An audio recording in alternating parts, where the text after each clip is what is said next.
Welcome back, Inebri-art. This is Andy, your host, as always. Today, we've been getting a lot of authors on lately because we're doing a book event, so we're promoting that. But today, we're joined by a musician, Jess Kallen. Yeah, did I get it Nailed right? it. All right. So Nailed it. I always celebrate my success by calling attention to me, not screwing up someone's name. Welcome to the show. So I was kind of like perusing your PR email that I had received, and something jumped out at me. It said that you're a teacher at Young Musicians Foundation. Uh, what Yeah. what is that? That sounded really cool. Yeah, totally. I can speak more to that. Sure. Young Musicians Foundation is a larger kind of music education nonprofit in the Los Angeles area where I live. Mm-hmm. Um, there's a lot of schools, well, there's a lot of schools here, period, but there's a lot of schools here that have no arts programs at all. They've just been totally cut, specifically in a lot of neighborhoods in South and East LA. Mm-hmm. So yeah, Young Musicians Foundation is kind of the gap as far as like bringing the music back into those classrooms. So as a teacher with them, I'll go into like one site, a day, and we'll teach anywhere from, a couple classes to like 7 or 8. And I'll go into these classrooms and teach stuff like general music. So, just kind of foundational music skills. Um, and it's truly like the highlight of these kids' week because they don't have any, they're so hungry for the arts, for Mm-hmm. the music. Um, and I also teach guitar classes to some students too. Oh, nice. So, yeah. So that's what I do a lot during the school year. The school year has wrapped up, so not doing it as much like at this current moment Yeah. in June. But yeah, that's kind of what Young Musicians Foundation is. They're really really radical. Like I really feel strongly that they are a music nonprofit that is like getting it right. Like I think there's a Yeah. lot of I mean, that's a lot really of stuff cool. out there, but Yeah. yeah. Like, I was lucky enough to grow up at a time where every school pretty much had a arts and music, and every school had a band, and my kids have both graduated, but had that exposure. My son played in the Hmm. band. My youngest did theater, and so they were lucky that they had that. But it's really sad to see that that's not part of a normal curriculum, and people don't see how important like a creative outlet is to people's mental health and just their cognitive skills, and just it's so important. Truly. Yeah, I feel really lucky too that I mean, the programs that I had as a kid and the schools that I grew up in are the reason I am here. Like Mm-hmm. they really shaped me and molded me, the creative programs, and I was lucky to have some really strong music programs at the schools that I grew up in. And yeah, I feel really lucky to be able to bring that, to my community now in LA. It's not where I grew up, but it's my community now. And yeah, and the kids that I work with are so like it really you can see it make a total shift in their day. Like you can see their bodies just like light up when we make noise. That's all Yeah. it is. It's just like disrupting a little bit of their day to day and getting them out of their chairs and yeah, making sounds, and it's really inspiring stuff. It's beautiful.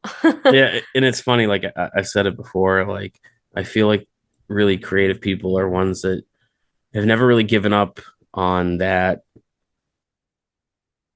not need, but like we feel it's okay to play, like to fool around and experiment, and like because that's where real creativity comes. And so many people lose that in that kind of junior high into high school where like the arts become fewer, not maybe not mandatory, but it's I don't know, it just, to me it's so important to see like people not do it. It's kind of sad. Oh, I sorry. feel like one of the trickiest parts of this teaching job, or at least the part that I think challenges me a lot, is getting into a classroom where, yeah, there isn't necessarily a culture of like play and creative, Hmm. yeah, just letting yourself go a little bit. And it's often like, teachers in those classrooms who are a little like, wait, you're gonna rearrange the chairs, or like you're gonna take them outside? Like, there's like a Yeah, little bit of like, nervousness, which I totally understand. It's, like a lot of these teachers are under pressure, like where the admin is just telling them it's all about test scores, test scores, test scores. Like, you got to just keep their test scores up so that the schools get funding and the schools don't get shut down. It's just a really, I mean, it's all a very intersectional, convoluted, situation. But yeah, of yeah, that tends to be the most challenging, because usually, I mean, of course, kids they love getting on their feet and playing, and course, yeah. yeah, so. Was there a teacher or a class that was like really inspirational to you that kind of made you love music, or was that a thing that came from home? The music thing probably came from the home first. Yeah. Yeah, my dad kind of casually played the guitar when I was a kid, Hmm. and so I think that was probably where I first saw um somebody making music, was just in my house and dancing along to that as like a really, really little kid. Um And so I asked quite young. I was only like probably like 5 or 6 years old. I asked when I was pretty young to start learning guitar, to take guitar lessons. And yeah, my parents are awesome. They went for it. They took it, they Hmm. took it with gravity, and like, nurtured that curiosity. So yeah, I started taking lessons when I was really, really young. And then it wasn't until I was doing the private lesson thing, and then my public school offered had a band program starting in fourth grade, like an instrumental music, thing. So I, you know, picked up other things from there, I was started gonna say, learning what like what instrument did you pick up? I I picked up the clarinet first Yes, and was yeah, playing the clarinet. It heck was, yeah, yeah, that's yeah, the secret weapon, yeah. honestly. I I did wish I still had any woodwind chops. That would be amazing. Oh my God. I did clarinet, bass clarinet, and saxophone, and Nice. I love the saxophone, but the instrument actually belonged to my high school, so when I graduated, I can have leave it behind. And my son, when he got into middle school, took up the saxophone. He's like, "Oh, you can teach me." I'm like, "Oh, no, I can't." Yeah, it's woodwinds are pretty unforgiving. You can't really like just casually keep up your knowledge there, right? Yeah, But yeah, I yeah, feel like I could yeah, pick it I up think probably I'm quicker, but yeah, it's totally. it, Yeah. Yeah, like so I it. picked up that clarinet, and then I also did saxophone after, Nice. classic pipeline there. Yep. And then in high school I played the bassoon, which is like, Oh, that's yeah. like saxophone makes sense because saxophone is obviously cooler than clarinet. Yeah. But bassoon, how did Oh you? my God. It was mostly, I think, a suggestion of my band director, because there's like never anyone who wants to play bassoon. And like I think he also knew, like, I'm not a very discriminatory musician. Like, I'll just pick it up because I enjoy making the noise. Yeah, yeah, So um yeah, and yeah, there was just, I think, two other bassoon players, and it's one of those parts that I think in the context of the full band and orchestra sound, it's like, it's a fairly important part, you know. So anyways, the yeah, the short story is that they just needed someone to play it, and I yeah. volunteered as tribute, and so I played bassoon for a couple years in high school. That's pretty much how I Um, got onto bass clarinet. You know, yeah. and I remember a couple of years ago, Jack White put out a song. It was Uh-huh. the title I will not remember, but there was a bass clarinet in the song, and I was like, oh, it's so much cooler now. I think it was Love Interrupted, I think. So at what point did you decide to make music your career? Was that kind of like from day one you were going to be a musician? I didn't, well, I mean, I always was playing music and making it, between like taking guitar lessons and playing in the ensembles at school. But it wasn't really until, it kind of came time to make a decision about what was after high school where I was like, well, what do I actually like imagine myself doing? Like you have to kind of, it's crazy how you're forced to kind of answer that question when you're only like 17 years old, 16 or 17. Right. Yeah, totally. Yeah. So that's when I kind of started looking into, what it would be like to make music um, beyond just kind of a school extracurricular type of capacity. um, yeah. And And so go ahead. Yeah. would you just, I hate asking people like what style of music, but would you feel that you're like folk? Is that kind of the genre that you'd Yeah, it's a put good yourself into? question. Yeah, I think I have a lot of like folk influences for sure and rock. I like just a lot of I mean, I just was I've always eaten up any music like with guitar in it. Yeah. you know? And so that is a very large umbrella obviously, but I think specifically for me that looks like a lot of like rock influenced music, alternative music, and folk for sure. Yeah.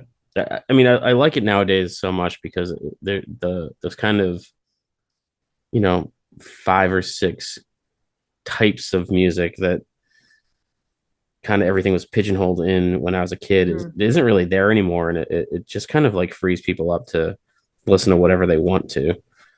And Yeah, definitely. There I, definitely is like a democratization of listening in this time that wasn't there. I feel like when, even when I was growing up and like the internet was around, but even streaming wasn't around. So it was just, it was music discovery feels so vast now. Like it's just you have everything that you could ever want just on the internet. It's really interesting. it's funny. Like I grew up on MTV and the radio, and that's where pretty much everyone discovered, Hmm. their music. And there was nothing cooler than catching one video that like played once or twice and finding that cool band that no one else knew about. And it Hmm. seems like nowadays it's way easier to know about cool bands that no one knows about. But Yeah. how, like from your end, like how do you break through like all the noise and kind of, get your music out to people? Like is it, do you do the TikTok thing? Like, what are you doing to kind of to build your brand, I guess? I hate saying it that way. Yeah. No, it's okay. It is the question, right? It is, Yeah. I mean, I would say that I think of this whole silly little noise making career that I have chosen as like a marathon and not a sprint. I'm not necessarily interested um in like, chasing that kind of exceptional dream of like having a viral moment that Yeah. like rockets me into, the arms of some enormous label that, rockets me into stadiums. Like that's first of all, I don't know that I necessarily make music conducive to that. Second of all, I really like love cultivating the art. I really love the process of it. And I don't necessarily want to be robbed of that opportunity to just go slow and get better and better and like, work with the people around me. And so what it looks like these days really is I guess me like chipping away at the songs. The songs are what I think are the most important thing to me. It's like what can make these songs as strong as possible. That's where I also just like to dedicate my time the most Yeah. is just making songs as um, meaningful and impactful as they can. And then, I mean, I love playing live shows. It's one of my favorite things to play live shows and to tour. So I play a decent amount of live shows in LA. And um, that's of my own music. And then I play guitar with other musicians and artists and projects as well. And so that sometimes takes me on the road, which is another really um it's just an amazing gift to be able to live a life like that. It's really really some really special. Um and yeah, oh my gosh, as far as like the TikTok brand thing, oh my God, I feel like I'm learning so much every day. Like I don't think I'm very adept at it if I can like just be like frank about it, but It's but just a whole thing. Like I don't yeah. have the time to learn it. I don't really want to learn it. Not for a ageist reason. It's just like I have so much on my plate now. I don't need more. Yeah, It's it is. It's like it's a whole skill set that yeah, I think very much kind of push to the side because I'm like, well, I the thing that I actually like to do is to like make the noise. And like if I spend most of my time, you know, on an app trying to edit a video, like that just takes away yeah, from the time where I get to craft a song or like dial in a tone or a sound that I'm really excited about. That being said, it does kind of feel like flossing my teeth. I've had to kind of start framing it like, well, like me engaging, if people are on these apps or whatever, and this is where they want me to meet them, like I'll try to meet them there. Like I'm not gonna just, say like, well, this isn't for me. So we'll see. I'm learning all the time, honestly, about what the balance looks like for me, how I want it to work. But I mean, my favorite thing, of course, is just the songs, making the songs, serving the songs. That's what excites me the most about the music right now. I love how you kind of framed it that way. That if you're doing that, it takes you away from the part of it that you love. Because it's I think that's one of those things that I've met some amazing creative people that they want to do whatever they want to be a full-time visual artist or a full-time musician or whatever, but they kind of neglect it's a job. You have to do those parts. You have to probably do 60% of the time doing things you don't want to do so that 40% you can do the thing that you really love. Yeah, I thank you. Yeah, I honestly don't know how, and I feel like I approach teaching similarly. Like I wouldn't do teaching if I didn't actually love it and feel passionate about that aspect of it all too. And I feel lucky that I'd feel that way. I don't know that everyone feels like teaching is, and I think the connection with youth and the empowerment on all ends of it, the way that music empowers everyone to be just kind of in the same space together. um I mean, yeah, I've barely ever been able to hold on to a job where like it's kind of like a whatever job where I can Yeah. have my brain off, if that makes sense. Like, so it's also just kind of like the options available to me, because I'm like, I don't know how if I would last very long, just I'm thinking of the like the jobs that I never really held on to for long. Like even like dog walking. I did a lot of dog walking right out of I feel like that'd be college, a great which job was though. like pretty chill, but Yeah. it was nice to be on my feet and to just kind of yeah, be with animals and yeah, walk around beautiful neighborhoods and stuff. I think I kind of like having my brain be engaged and challenged a little bit too much. If that makes sense. No, it makes total sense. Yeah. I can get bored real quick if I'm not Mhm. contemplating something or working on some sort of problem in that way. But I do take it that you're an animal lover because your video exotherm has your turtle in it. Is that correct?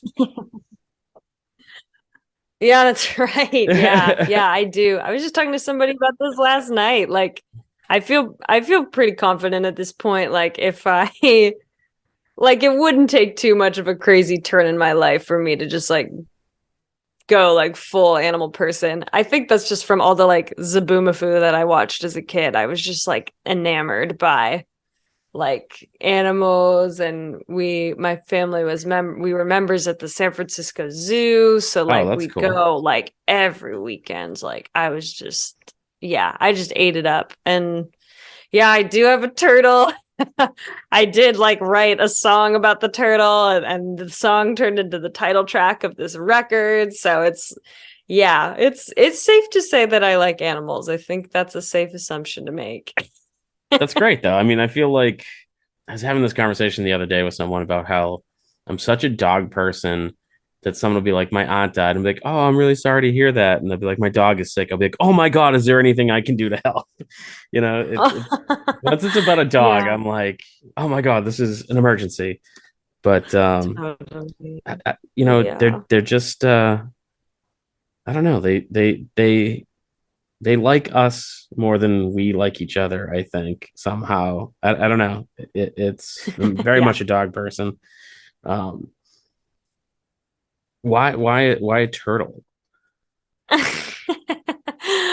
Great I'm question. not I'm not shitting on I turtles, but yeah, they're yeah, watch the tone, yeah, Andy. Yeah. sorry.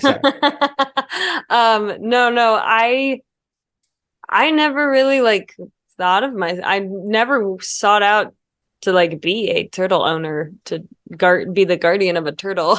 um but a friend of mine basically like discovered this abandoned turtle at a park near a house. And she had just gotten kittens at the time, so she was like, I'm at capacity, like I can't I can't take on another animal. Also, these kittens are gonna like terrorize this, poor rescued turtle. And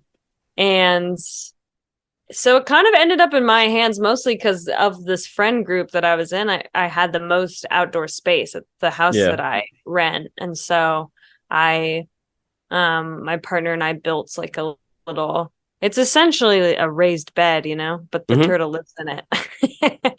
um, and it's so temperate in LA. We can just leave her in that raised bed. We cover it with a little lid, and she just chills there all day. But, yeah, I don't know. It was never something I sought out. It just was a little bit of a adoption of circumstance. Yeah. But I've learned so much, and really have found so much like meaning and connection, like with this really wild little reptilian dinosaur like animal.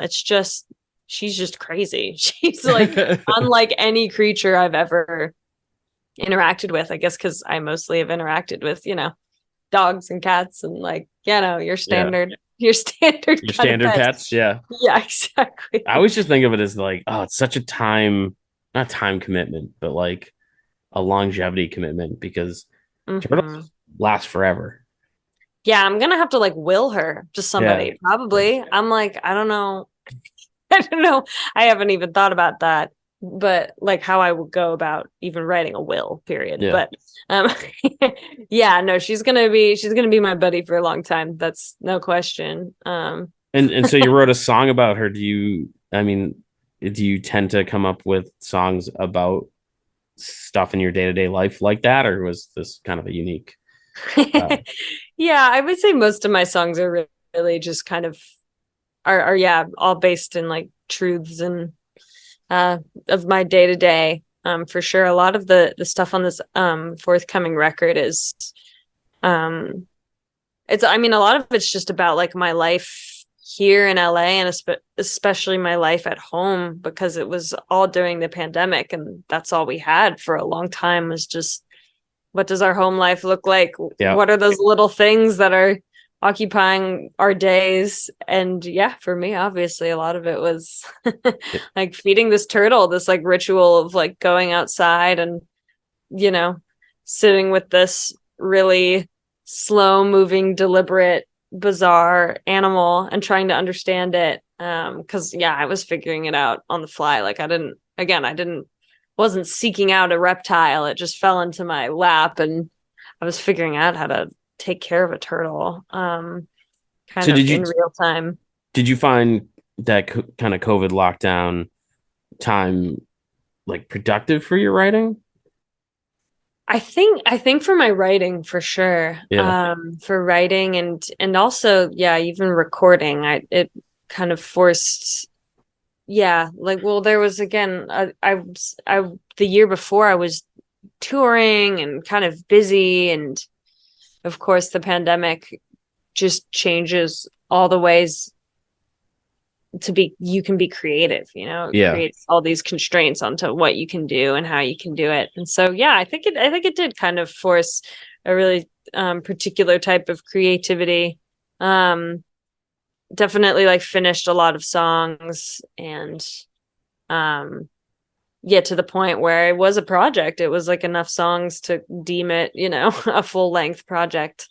um yeah, a really scary time. And also I feel lucky that I um was able to hold on to some steady work, and so could kind of stay home and like save money and yeah, make this record happen. In a way that like I wonder even now if life hadn't slowed down in that bizarre moment, if I would have, you know, had the courage to be like, well, this feels important to finish a record, to do a record. I wonder I probably would have done it. It might just have been at a totally different pace. The songs probably would have been totally different. Yeah.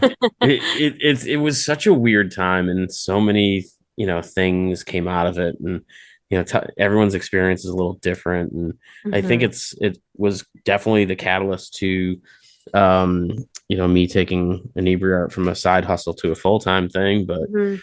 I also ended up in a weird situation where I inherited basically an elderly grandmother type. Okay. So I had just gotten out of a relationship, and uh, was just moved into a new place, and the landlady was a very nice woman, um, in her 80s, and her Mhm. only living relative is out by like Detroit, and we're in, you know, almost in Cape Cod. Mhm. And so then when lockdown happens, like I was doing the grocery shopping for her because it's like it's not really safe for you to go grocery shopping, with this, airborne illness around that kind of takes out old people, and so it's just become, and now I'm like, I, I don't take care of her, but I'm kind of like, I'm here if she needs me, or so it's just kind of like I've Yeah. inherited this grandmother type of person that is, Wow. yeah, so it's like weird. You've inherited a grandmother. I've Yeah, inherited a turtle. turtle. We should like get them together on a play date. Oh yeah, Val would either love that or hate it. She's very Yeah. polarizing. She either loves it or hates it. There's no like in between with her.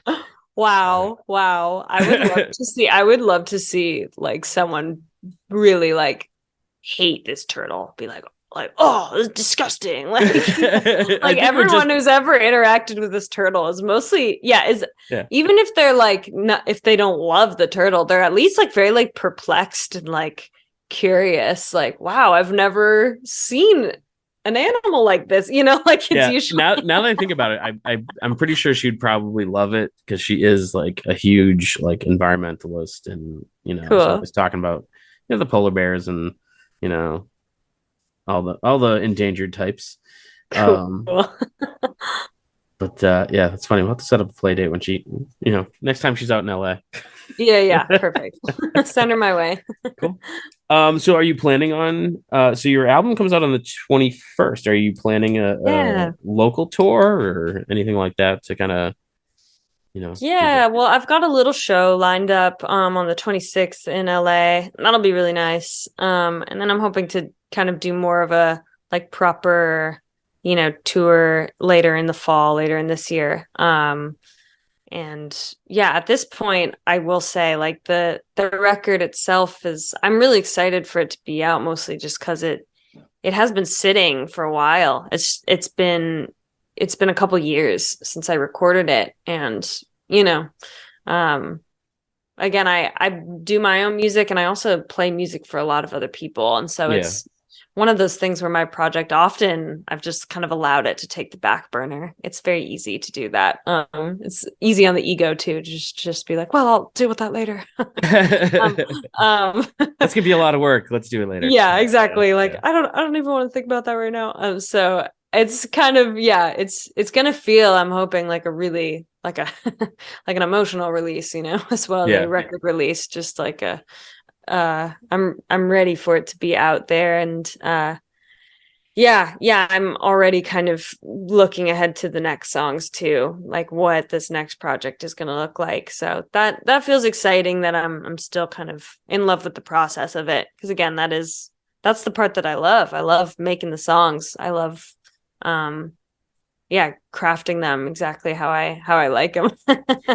When So when you're playing for other people, do you feel kind of like, I don't want to say more enjoyment, but is there kind of like less pressure so you can kind of just enjoy being in the moment a little bit more, or do oh, you? absolutely. Yeah. Yes. Like so much less pressure. I mean, it's not your name on the dang project, So Yeah. totally. It is a really freeing feeling to just play guitar for other people, which is mostly what I play. I do some bass for people, but it's a lot of No guitar. bassoon. No bassoon these days. I'm waiting for the call though. I'm What? like, dang. Come on, people. Come Where's on. the indie bassoon crowd? Yeah, I mean, look, everyone's got their niche. Yeah. Um, yeah, no, I love playing guitar for other people. It's like, guitar was my first love when it comes to music, and I think I have a really like deep lifelong relationship with that instrument. It's just like my buddy at this point. So yeah, I love playing guitar for other people, and of course it's got its own kind of magic of, yeah, I can just play. I don't have to, there's no pressure of, it's not my name on it. I'm not, counting the merch that's sold at the end of every night. Yeah. Like Yeah. it's a really nice nice gift. The thing I love about the guitar is I feel like it was, I don't want to, it's not easy by any stretch of the imagination, Mm-hmm. but I think it's the easiest to get a pleasant sound out of. It's a really approachable instrument. It's Yeah. really accessible and approachable, and it's really easy to find so many entry points to it, which is another reason why I love teaching it, because everybody kind of has a different everyone. Some people are like, I really want to, accompany myself Mm-hmm. and, sing my little songs. And some people are like, I want to like rip a solo like this, song, or, Yeah. so everyone has a really different way in, and that I think is really special, and that's why I think a lot of people gravitate towards it too, I in a picked it way up in that high school. I did it to meet girls. look, Come on. everyone's got a different entry point to it. I'm Yeah, and I don't honest. think you're the only one. No, no. Yeah. Yeah. So, Totally. yeah. Yeah, Didn't yeah, work, it's by a the way. special instrument. uh where can our listeners go to get the new album when it comes out? The album is coming out via New Professor Music, which is a indie label down here in LA. So if you go to newprofessormusic.com, or you go to their Bandcamp page, that's where you can find it. And then it's also going to be everywhere that you stream music. So pick your streaming preference there, whether it's Spotify or it's Tidal or Apple Music or whatever. You can All the find it usual there. suspects, yeah. Exactly. Cool. Well, I want to say thank you for taking the time to talk to us. This was great. A lot of fun. Um, our listeners can look for me and Jess on, the road this coming summer with our oboe and bass clarinet duo. Yes. Yeah. Finally, what the world needs. That's right. Yes. Thank you so much, Andy. It was Yeah. great talking with you. Yeah, it was a lot of fun. And so our listeners can check us back again next week when we'll be here with I don't remember who's next on the list. So, but you guys can find out next Monday. And thanks for checking out the show today, listeners. If you enjoyed the content today, you can go over to patreon.com/Inebri-art to support the show. You can join over there for just a few dollars a month and help us provide this fun content that you just checked out. You can also email us at Inebri-art.com with your questions, complaints, and concerns, or you can find us on all social medias at Inebri-art or at Inebri-art6 on Instagram. And also don't forget to check out our other shows, Bar Talk Podcast, Old Colony Cast, Inebri-art, and all the other shows on the Inebri-art Network, which you can find at Inebri-art.com. Thanks again for listening.